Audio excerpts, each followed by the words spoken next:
Hello everyone, it's George from Ireland. Welcome back to my channel. In this, I'm commenting on the work from home controversy. So in the United Kingdom, many civil servants are threatening to go on strike over the government demanding that they should have to go into the office at least 3 days a week. So coronavirus lockdown 2020, a lot of people grew accustomed to working from home because they want people mingling as little as possible, social distancing, so as not to transmit or indeed to catch coronavirus. Now, the pandemic is long over, and actually, people are still catching coronavirus, very, very occasionally dying of it. We just don't talk about it because it's a very minor thing. We got bored of it. But work from home, it only began in a significant scale in the noughties. As technology has marched onward, we've all got mobile phones. Doing meetings on Zoom or Google Meets and so forth is much, much easier to work at a distance learning for students and so on. I'm rather in favor of working from home. Not in every case, but just think of the advantages. The commute can be the worst time in your day. I've sometimes arrived at work in a foul humor. The train has been late again, or been stuffed in like sardines. It's too hot in a wind to have a big chunky jacket on, and because it's so packed in there, I can't even take it off. There are delays. Fortunately, I'm quite tall, so I'm up in the fresh air. Some people down at armpit level, and so forth. So traffic jams, oh, it's terrible, and obviously paying through the nose to be treated like cattle. So a lot of this is avoidable if you work from home. You can get up later. I found I had time to go to the supermarket, go for a stroll, a cycle, something like that, wash some clothes, have a shower, whatever, easily before I started work. Could have more sleep, save money on the journey, is easier than everybody else because there are fewer passengers on the train or the bus, there are fewer cars on the road. It's better for the environment, therefore it reduces carbon emissions. It's just a win, win, win, win. We need fewer offices, fewer physical workplaces, which allows more space for housing. So surely work from home is the answer. Now it is good to have some in-person contact. I do like meeting people face to face. It almost sent me around the twist, not be meeting people in person in coronavirus lockdown. And depends where you live. If you've got a spacious house, that'll be fine. Some people working in their 20s don't earn very much money. They just live in a bed sit, and so it doesn't work quite so well for them to work from home. But I think there's a lot to be said from working from home. Maybe not in every case. It's good to have a few in-person meetings. But the government saying you have to come in person for at least 3 days a week. The civil service is not unreasonable. I might go say, okay, fine, they have to come in 2 days or one day. In some weeks they cannot come in at all, but other weeks they might insist it quite a lot.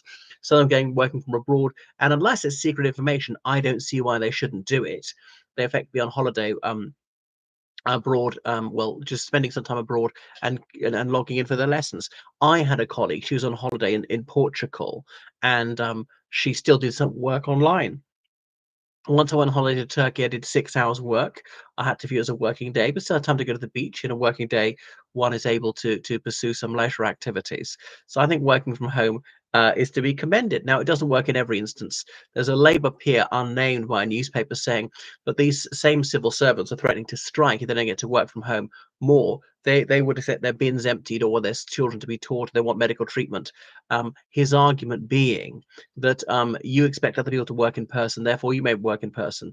Now, this is a specious argument in as much as some jobs can be done effectually online, others cannot, because some jobs here must be physically present, like medicine. Now, admittedly, there is telemedicine, so sometimes it can be done at a distance. Teaching classes is usually in person. People sometimes teach whole classes online. Never tried it myself. For individuals, that's fine. Um, and so forth. Collecting rubbish, well, until we get robots to do it, people are going to do it in person. But if bureaucracy can be done online, I don't see why it shouldn't be done online. It is pleasant to have a human connection, meet people in person occasionally. But if we could have fewer civil service buildings, that would save a lot of money. If the civil service is going to be more productive, I mean, the government might say yes, but you're going to be this much more productive. I would slim down bureaucracy generally, have less bureaucracy, fewer bureaucrats, less form filling. The government does not need to collate this information, amass all the paperwork. I was reading about jargon monoxide, as it's jocosely known, and these pointless meetings. I've sat through enough of them myself, going around and around in circles. I'm thinking if you put a lot of time in, that's productive. It's not. It's the outcome, not the input, that matters. So wasting time with pointless meetings, it drives me round the twist. I feel like Cassandra for like 30 years been going on about this. When my housemaster saying there are far too many people pieces of paper in the world, he was damn right, and it's got so much worse. Too many laws, too many lawyers, and obviously they're not a physical piece of paper. Form filling. Why do you need to know? Ask this question. The futility of it drives me up the wall, and it's just getting worse. And then all these jobs worths, middle management, they need to justify their job titles, their fat salaries, so they now have to dump on everybody else and create pointless work, pointless form filling to look like they're important and they're necessary. They say you never miss a bureaucrat. It's not quite true. Okay, we need a little bit of organization. Some information needs to be collected. Some policies need to be crafted, but it has become a nightmare. It's like metamorphosed. It's a Frankenstein. The germ of it was a good idea, but how did it take over? Well, there's a book about this by is it Francis Wheen, How Mumbo Jumbo Conquered the World. Management speak, management consultants, quangos. The Conservative Party of the 90s was terrible about this. Blair talking about ending the Quango state made it even worse.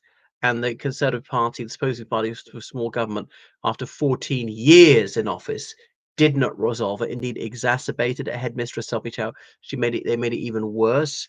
And now we have a Labour administration in office, and they are creating even more Quangos. When will it end?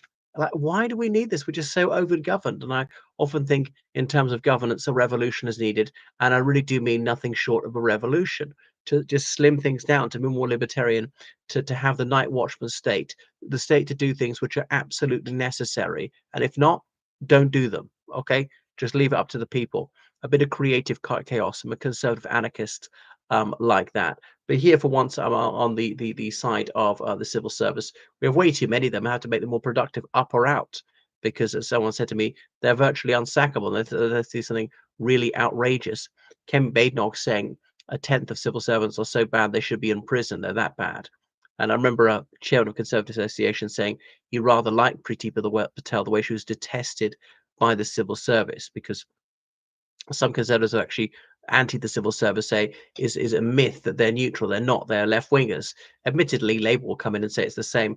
Been reading articles in the Telegraph how Keir Starmer's defeated by the blog, but so the blob, that the civil service has its own agenda. Of course, it's an interest, it's a segment of society to be there, to be as big as possible, to have jobs for life, to have high salaries, high budgets, to be important, indispensable, um, independent, not in the sense of apolitical, but the government have no control over it. Tony Blair voices frustration, saying you pull the lever and nothing happens. So they can go slow, they can frustrate, they can invent problems where there are none, they can pull every trick in the book. You may have seen Yes Minister about Sir Humphrey Appleby. Well, thank you for watching my channel. Make sure you subscribe on Patreon, donate to PayPal, georgecallahan79@gmail.com. Goodbye.